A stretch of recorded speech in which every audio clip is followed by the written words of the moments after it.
तस्वीरें पटना के एक अणे मार्ग में स्थित सीएम आवास की हैं, जहां आज सियासी सरगर्मी तेज रही, जिसकी तपिश बिहार में महागठबंधन के रिश्तों में भी महसूस की जा रही है,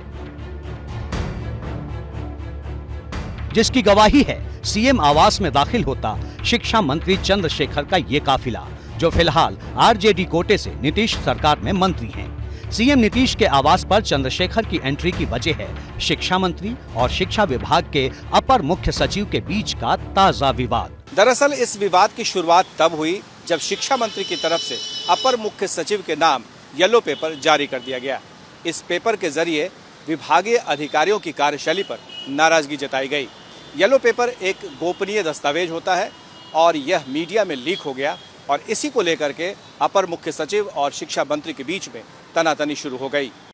टकराव बढ़ता देख सीएम नीतीश कुमार ने आज अपने आवास पर आनन फानन में बैठक बुलाई, जिसमें शिक्षा मंत्री चंद्रशेखर और शिक्षा विभाग के अपर मुख्य सचिव के पाठक को तलब किया गया। शिक्षा मंत्री और शिक्षा सचिव से अलग अलग बात की गई। हालांकि जब शिक्षा मंत्री बैठक से बाहर निकले तो उनके सुर अलग ही नजर आए। माननीय मुख्यमंत्री जी से इस संबंध में कोई वार्ता नहीं हुई है।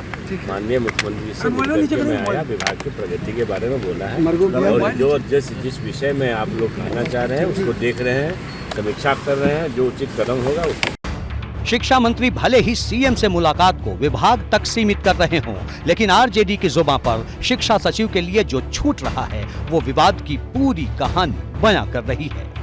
माननीय मुख्यमंत्री से मैं कहूँगा कि ऐसे अफसरों को कान पकड़कर बाहर निकालना चाहिए।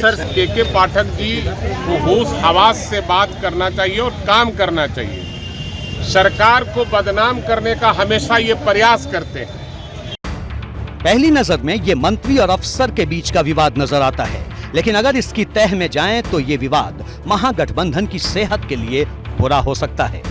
के पाठक नीतीश कुमार के भरोसेमंद अफसर माने जाते हैं और यही वजह है कि कुछ दिन पहले ही के पाठक को शिक्षा विभाग की दशा और दिशा को सुधारने के लिए उन्हें जिम्मेदारी सौंपी गई और के पाठक ने भी कई ऐसे फैसले लिए जिससे कि शिक्षा मंत्री और खुद वो आमने सामने आ गए।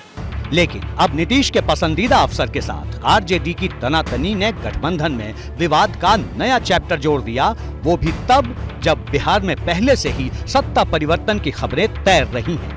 3 दिन पहले ही जेडीयू के राज्यसभा सांसद और उपसभापति हरिवंश नारायण सिंह ने नीतीश कुमार से मुलाकात की थी। बीजेपी के साथ हरिवंश नारायण के अच्छे संबंध हैं। ऐसे में नीतीश और हरिवंश की मुलाकात को बिहार में जेडीयू और बीजेपी के साथ आने की संभावनाओं के तौर पर देखा जाने लगा था। नीतीश और बीजेपी के साथ काम कर चुके प्रशांत किशोर भी इन संभावनाओं को खारिज नहीं कर रहे कि जदयू के कुछ लीडर भाजपा में जा सकते हैं, जिसे 2-3 दिन से मैं न्यूज देख रहा हूँ, तो इसमें कौन सी बड़ी बात है? ये बात एकदम सत्य है, लिख के दिया जा सकता है कि जो आज राजनीतिक फॉर्मेशन है ये 24 के बाद विधानसभा चुनाव तक बना रहे, इसकी संभावना बिल्कुल नहीं है। उसमें काफी फेरबदल होगा।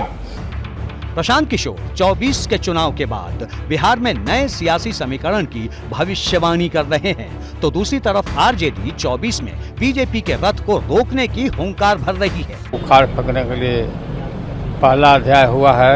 हम लोग पटना में बैठे थे, अगला अभी बेंगलोर में होने वाला है। बेंगलुरु मतलब महागठबंधन को कम से कम 300 सीट है।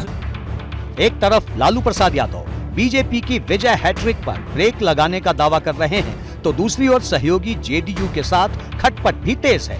क्या मंत्री वर्सेस अधिकारी का ताजा विवाद गठबंधन का खेल खराब करेगा? सस्पेंस बरकरार है।